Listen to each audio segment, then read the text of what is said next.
खुलुमबाय इनसाइड एनि नायगिरि नोंथांमोनखौ बरायबाय पुनेनि राष्ट्रीय सेवक संघआ सा सानजा रायजोनि थागिबि बर'फोरनि गुदि धोरोम बाथौ सिबियारिफोरनि बाथौ महासभानो बोसोरनि साबसिन माहारियारि बान्थाखौ फोसावबाय। मख'नो गोनांदि बान्था फोसावनाय गौथुमनि बिबानगिरि प्रफेसर डक्टर रमेश जोशिया बे बान्था फोसावनायनि सायाव ओरैबायदि बुङो। लोगोसेनो बाथौ महासभानि गाहाय नेहाथारि गणेश दैमारिया बे बान्थाखौ मोननो हानानै ओरैबायदि बुङो। सर, आप लोगों के संस्था से नॉर्थ ईस्ट रीजन का जो बाथौ रिलीजियन बाथौ महासभा को अवार्ड देने जा रहा है, इसके बारे में क्या बोलोगे?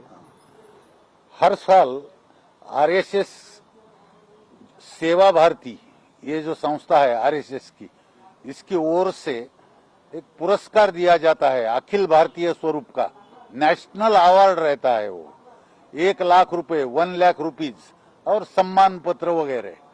तो धर्म संस्कृति क्षेत्र में जो अच्छा काम करती है संस्था संगठना, निष्ठा से लगन से काम करती है, प्रामाणिकता से काम करती है, ऐसी संगठना को संस्था को यह प्रेस्टिजियस अवार्ड दिया जाता है हर साल।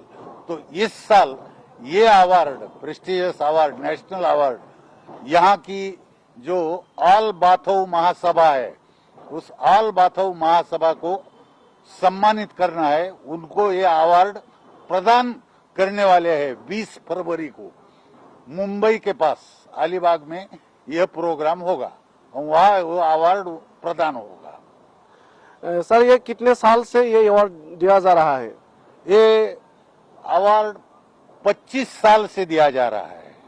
गए 25 साल से ये 25वां साल है अवार्ड का। शुक्रिया सर। दा बे समाव आङो बाथौ महासभानि गाहाय नेहाथारि गणेश दैमारि बिथांनिफ्राय मिन्थिनानै लागोन जितु महाराष्ट्रनिफ्राय मोनसे गौथुमा बिथांमोननो नर्थ ईस्ट रिजननि धोरोमारि सिबिथाय गौथुमनो माने साबसिन माहारियारि बान्था होदों।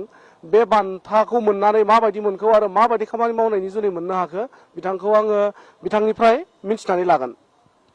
खुलुमबाय इनसाइड एनि नायगिरि नोंथांमोननिसिम। दिनै दुलाराय बाथौ गौथुमा दि नेशनेल एवार्ड राष्ट्रीय संस्था बे संस्थानिफ्राय होनाय जादों आरो बेखौ महाराष्ट्र 20 फेब्रुवारियाव होनाय जागोन आरो बेखौ दिनै दुलाराय बाथौ गौथुमा नर्थ ईस्टआव मोजांसिन माहारियारिनि गेजेराव खामानि मावनो हानायनि थाखाय बिथांमोना गोबां नायगिदिंनानै बे एवार्डखौ होनाय जादों आरो बिथांमोना दिनै पुनेनिफ्राय महाराष्ट्रनिफ्राय जोंनिसिम फैदों आरो माखासे बाथौ थानसालि नायगोन आरो माखासे जों गाबोन हाबाफारि दङ। बिनि उनाव बिटिसिनि राजधानी केपिटेलखौ नायगोन बिथांमोना 12 तारिखआव आरो बेखौ जोङो दिनै दुलाराय बाथौ गौथुमनि जानानै बिथांमोनखौ साबायखर बावदों आरो बिथांमोनखौ जोङो बे जोंनि बे साननैनि हाबाफारिजों बिथांमोनखौ जोङो बे दुलाराय बाथौ गौथुमनि बिबानगिरिफोरा जोंनि बाथौ थानसालिजों लोगोसे गामिनि जोंनि थासारि परिबेसखौ दिन्थिनाय जायगा जायगा लांनानै दिन्थिनाय जागोन आरो आर'जनि हाबाफारिबो लानाय जादों। गोजोननाय थाबाय।